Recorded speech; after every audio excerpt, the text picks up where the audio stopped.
করে বাংলাদেশ এবং সৌদি আরব নিজেদের জায়গা পরিবর্তন করে তাহলে কি হবে? বাংলাদেশের প্রধান লক্ষ্য হবে ফিলিস্তিনকে দখলদার ইসরায়েলের কাছ থেকে মুক্ত করা। তাই শুরুতেই বাংলাদেশ ইয়েমেনকে বাংলাদেশের সাথে যোগ দিতে প্রস্তাব দেবে, কিন্তু ইয়েমেন তাতে রাজি হবে না। তাই বাংলাদেশ ইয়েমেনকে দখল করে ফেলবে।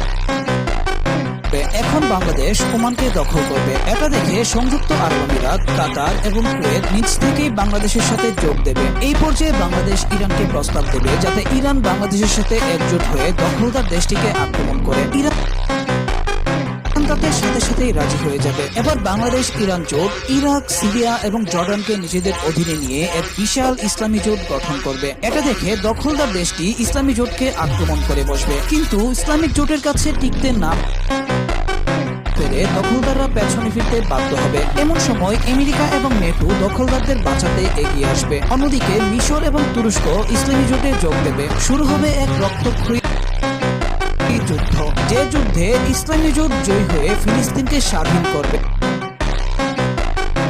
যদি হঠাৎ করে